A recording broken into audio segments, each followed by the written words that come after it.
Hello students, welcome to my class. हमारे class में आपका वेलकम किया जाता है। हम लोगों ने पिछले टर्न पे जो है पढ़ा था कि सेल के दो पार्ट के बारे में, गैल्वेनिक सेल के दो पार्ट के बारे में हम लोगों ने डिस्कस कर लिया है। कौन कौन सा पार्ट है? एक का नाम है रिडक्शन हाफ सेल और दूसरे का नाम है ऑक्सीडेशन हाफ सेल। मतलब ऑक्सीकरण अर्ध सेल और दूसरा अपचयन अर्ध सेल, दोनों के बारे में हमने बातचीत कर लिया है अलग अलग। आज हमने क्या किया है इस क्लास में, इन दोनों को जोड़ा है। मतलब इन दोनों को जोड़ करके हम देखेंगे यहाँ पर, जब इनको हम इनके वायर को यहाँ पर कनेक्ट कर देंगे, एक दूसरे के साथ जोड़ देंगे, तो क्या होगा, इन दोनों हाफ सेल में, दोनों अर्ध सेल में रिएक्शन शुरू हो जाएगी। कौन सी वाली रिएक्शन शुरू हो जाएगी? पहले ही बताया हमने। जो रिएक्शन शुरू होगी यहाँ पर उसको बोलते हैं ऑक्सीकरण तथा अपचयन रिएक्शन, यानी ऑक्सीकरण तथा अपचयन अभिक्रिया। एक साथ दोनों को बोलेंगे तो क्या बोलेंगे? अपचयोपचय अभिक्रिया।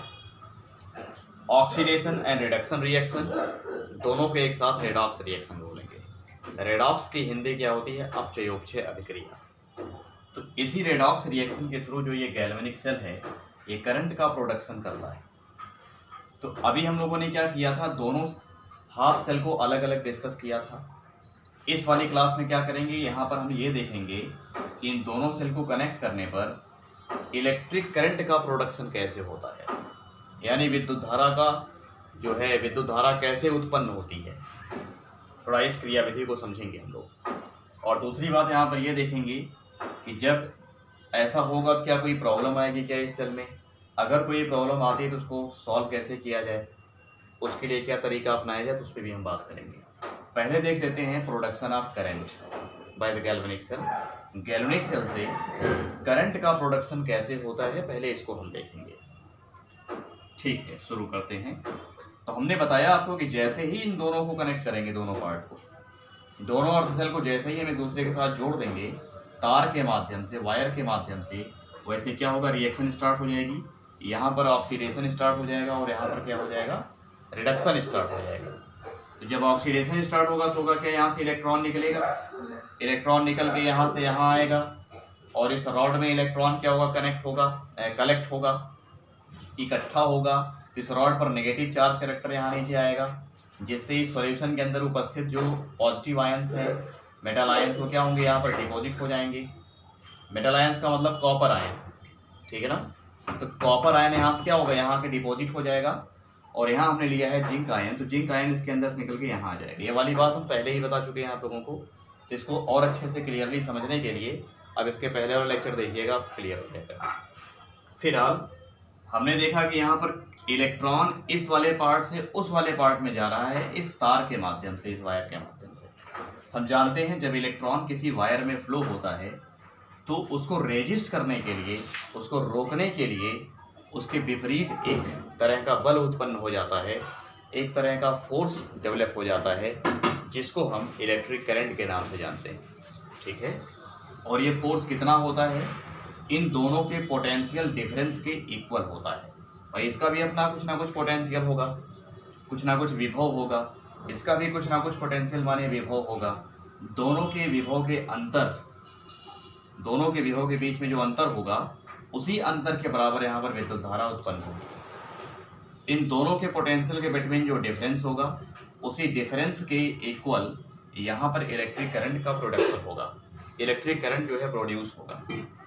ध्यान रखिएगा, हमने कहा इसके अपोजिट एंड इसके इक्वल फोर्स डेवलप होता है। मतलब अगर इलेक्ट्रॉन एनोड से कैथोड की तरफ जा रहा है तो करंट कहाँ से कहाँ जाएगा, कैथोड से एनोड की तरफ जाएगा, ठीक है।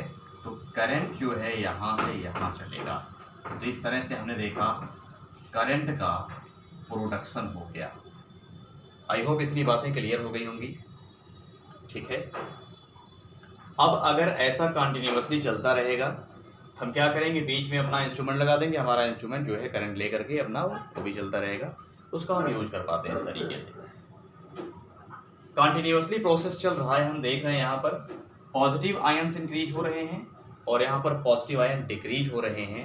हमने बताया था ये सॉल्यूशन है, सॉल्यूशन में नेगेटिव आयंस भी होंगे, अगर पॉजिटिव आयन डिक्रीज होगा तो नेगेटिव आयन क्या होगा, इंक्रीज होगा। और यहाँ पर उसका अपोजिट होगा, अगर पॉजिटिव आयन इंक्रीज हो रहा है इसका मतलब नेगेटिव आयन डिक्रीज होगा। ये इंक्रीज और डिक्रीजमेंट चलता रहता है। चलते चलते यहाँ इस सॉल्यूशन में एक ऐसा कंसंट्रेशन आ जाता है, यहाँ पर पॉजिटिव आयन का एक ऐसा कंसंट्रेशन आएगा और यहाँ पर नेगेटिव आयन का एक ऐसा कंसंट्रेशन आएगा कि उस कंसंट्रेशन पर ये सेल वर्क करना बंद कर देगा, यानी सेल जो है काम करना बंद कर देगा और उस केस में करंट का प्रोडक्शन स्टॉप हो जाएगा, करंट का प्रोडक्शन रुक जाएगा।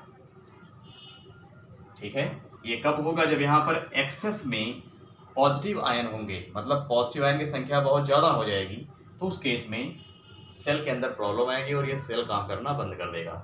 उसी तरह से यहाँ पर नेगेटिव आयन बहुत ज़्यादा हो जाएंगे, तो यहाँ पर जो आयन का डिसबैलेंस बहुत ज़्यादा हो गया उसके वजह से इसके अंदर प्रॉब्लम आ रही है कि करंट का प्रोडक्शन बंद कर दिया। और हम ये देख रहे हैं कि रॉड हमारी पूरी तरह अभी गली नहीं, कुछ ना कुछ बची है। यहाँ पर जो पॉजिटिव आयन पूरी तरह नहीं खत्म हुए, वो भी कुछ ना कुछ बचे हैं, मतलब ये सेल अभी भी काम कर सकता है, लेकिन फिर भी वर्क नहीं कर रहा है। इसका मतलब यहाँ पर आयन का डिसबैलेंस बहुत ज़्यादा हो गया।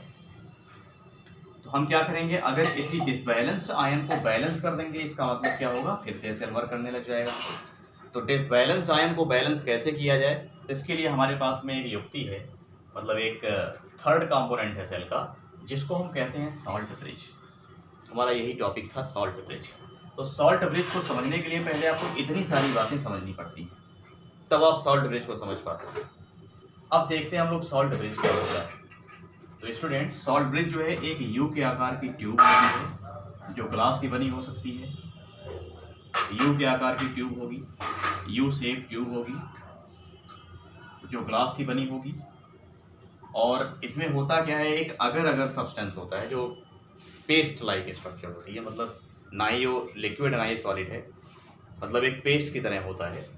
उसमें क्या करते हैं, एक हम सॉल्ट ले लेंगे और हम यहाँ पर वो सॉल्ट लेंगे जो इस सॉल्यूशन में डिजॉल्व हो सकता है, मतलब जो वाटर में डिजॉल्व हो जाता है वो सॉल्ट लेंगे।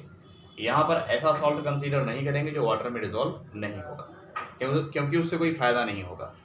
आपको डिसबैलेंस आयन को बैलेंस करना है।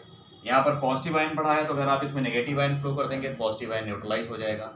अगर आप यहाँ पर नेगेटिव आयन पढ़ा है तो पॉजिटिव आयन रिलीज कर देंगे तो वो उसको न्यूट्रलाइज कर देगा। तो इस तरह से डिसबैलेंस आयन क्या होंगे, बैलेंस हो जाएंगे।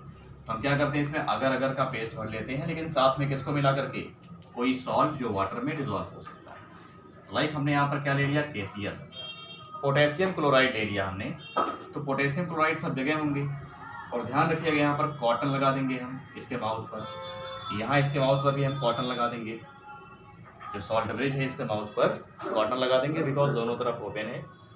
कॉटन हम इसलिए लगाते हैं क्योंकि जो यहाँ आयन है, मतलब जो KCl सॉल्ट है, ये आयोनाइज होने के बाद दोनों आयन यहाँ रिलीज ना हो पाए। भाई जब ये वाटर की कॉन्टैक्ट में आएगा तो KCl अपने आयन में ब्रेक हो जाएगा। जब ये अपने आयन में ब्रेक हो जाएगा, यहाँ से K+ एंड Cl- दोनों आयन यहाँ रिलीज हो सकते हैं और यहाँ भी रिलीज हो सकते हैं, तो यहाँ पर और ज़्यादा डिसबैलेंस हो जाएगा। ठीक है, इसलिए हम यहाँ पर क्या करते हैं, कॉटन लगाते हैं। तो कॉटन लगाने से क्या होता है, दोनों आयन में से कोई भी आयन नहीं रिलीज होता, स्पेसिफिक आयन रिलीज होता है। कब, जब उसको अट्रैक्ट किया जाता है। तो ध्यान रखिएगा, यहाँ कॉटन लगा दिया हमने, इसको डुबा दिया दोनों तरफ, इसने वाटर को एब्जॉर्ब किया होगा, कॉटन ने जो वाटर को एब्जॉर्ब किया होगा तो वाटर के कांटेक्ट में आने पर यह आयोनाइज हो जाएगा।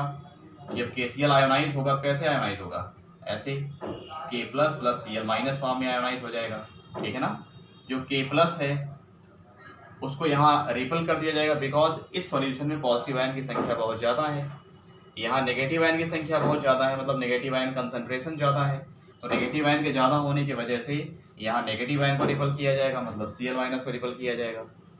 हम जानते हैं अपोजिट चार्ज में क्या होता है, अट्रैक्शन होता है। तो यहाँ पर क्या होगा, जो जडियन आयन है, जिंक आयन, ये इस कॉटन में से जो यहाँ पर दो आयन हैं कॉटन के अंदर, K+ एंड Cl-, इनमें से केवल Cl- आयन को ये अट्रैक्ट करेगा। ये किसको अट्रैक्ट करेगा, Cl- आयन को अट्रैक्ट करेगा। और यहाँ जो नेगेटिव आयन है सॉल्यूशन के अंदर, जो ज़्यादा एक्सेस में हो चुका है, वो कॉटन के अंदर से किसको अट्रैक्ट करेगा, पॉजिटिव आयन को अट्रैक्ट करेगा। तो अट्रैक्ट करने के बाद क्या होगा, मतलब यहाँ पर आपका Cl रिलीज हो रहा है, Cl-, और यहाँ पर क्या रिलीज हो रहा है, K+। तो इसके रिलीज होने के बाद जो यहाँ पॉजिटिव आयन पढ़े थे वो न्यूट्रलाइज हो जाएंगे, और यहाँ जो नेगेटिव आयन पढ़े थे वो भी न्यूट्रलाइज हो जाएंगे। तो जब यहाँ डिसबैलेंस आयन बैलेंस हो गया न्यूट्रलाइज होकर के, हम कहेंगे ये सेल फिर से वर्क करने लग जाता है और ऑब्वियसली करता है। तो सॉल्ट ब्रिज क्या कर रहा है?